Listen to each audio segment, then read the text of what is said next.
Assalamualaikum warahmatullahi wabarakatuh. Perkenalkan, nama saya Muhammad Hadian Satriaji, absen 22.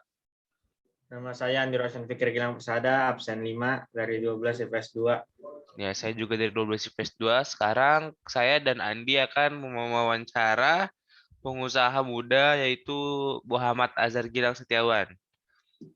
Halo Pak Azhar. Ya, halo.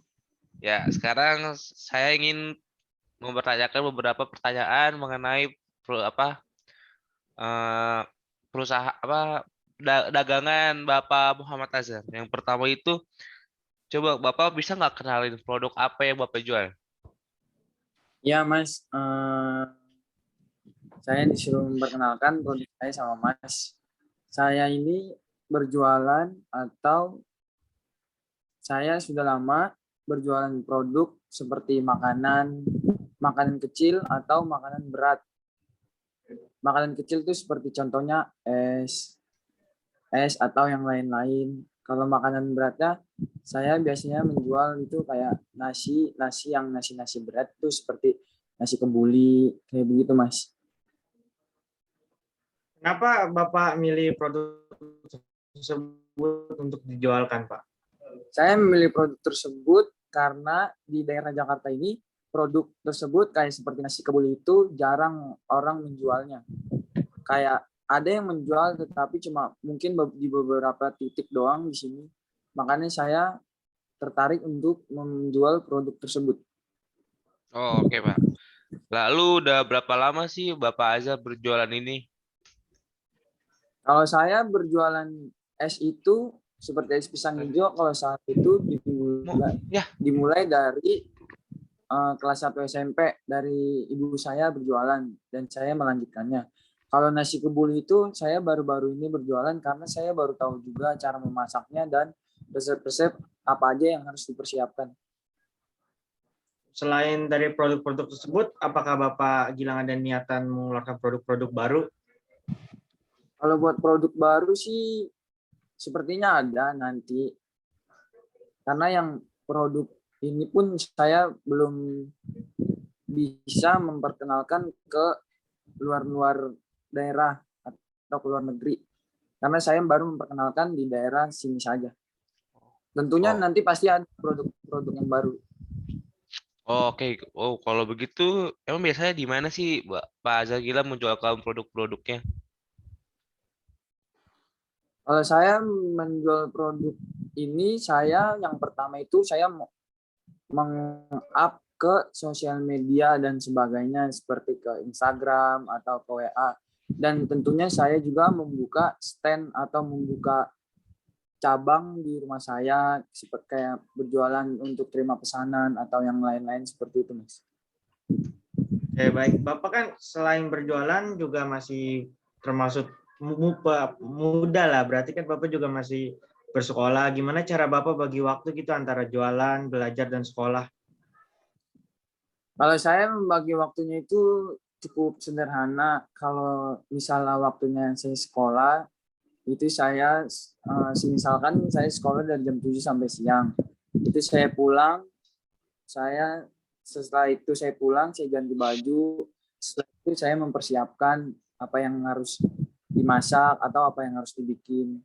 Kalau nasi kebuli itu biasanya saya terima pesanan, Mas. Jadi kalau misalnya dibikinnya tunggu ada orang yang ingin order atau ingin pesen, baru saya membuatnya. Dan membelanjakan resep makanannya pun saya dari jauh-jauh hari.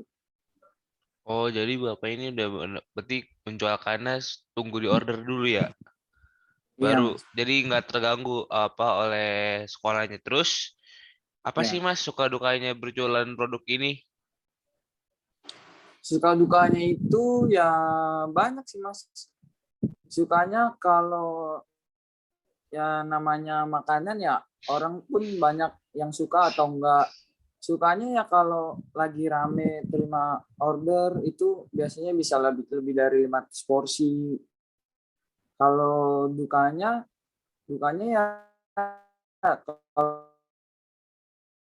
kalau lagi sepi ya sepi kayak halnya pedagang lainnya makanan seperti makanan musiman. Apalagi nasi kebuli ini kan jarang disukai sama orang dan orang yang suka pun orang-orang yang hanya tahu nasi kebuli doang. Apakah dengan pandemi ini usaha Mas terkena dampaknya, Mas? Bisa dibilang sih mungkin iya terkena. Cuma ya di pandemi ini mungkin itu pesanan itu agak terlalu turun lah, seperti misalnya waktu sebelum pandemi itu bisa target tuh 500 porsi. Setelah pandemi ini kadang 20 porsi pun itu masih dibilang sedikit kalau buat pemesanan nasi kebuli. Jadi kalau saya bilang terkena dampak, saya terkena dampak. Oke, jadi bisa dibilang Mas Dizar itu terkena dampak ya. Mungkin Mas Azhar Gilang ada tips-tips buat yang mau mulai usaha. Tips buat usaha buat anak muda itu sih tipsnya itu ya berdagang mah harus, ya apalagi di usia muda ya, apalagi ada orang yang mau bisnis gitu. Di daerah dampak pandemi ini haruslah kita berdagang karena buat memperbaiki ekonomi kita juga yang notabene jika ada orang kita atau lain.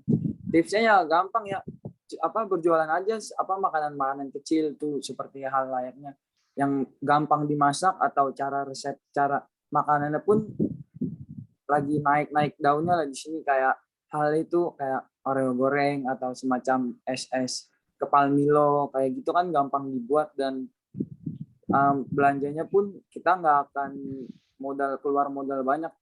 Itu aja sih, Mas. Oh, ya, harapan usaha Mas ke depannya gimana nih, Mas? Harapan saya itu semoga saya ke depannya usaha saya ini bisa makin naik lagi seperti layaknya sebelum pandemi. Terus semoga produk yang saya jual ini bisa terkenal di luar Jakarta, luar daerah, atau bahkan di luar negeri. Itu aja sih, Mas. Oh, jadi mungkin Oke, baik. oke, baik Mas. Terima kasih Usahanya infonya. lancar Amin. terus, makin jaya ya, Mas. Amin. Terima kasih ya Mas atas waktunya. Mohon maaf nih Mas mengganggu waktunya, Mas kan entrepreneur muda. Ya, Oke, apa Mas. oke, terima kasih ya. Terima kasih ya, Mas Gilang. Ya, mungkin Ya, itu sama-sama. saja wawancara dari saya Muhammad Sada Satriaji dan Andi Gilang Persada.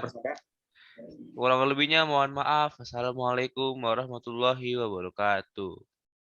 Waalaikumsalam.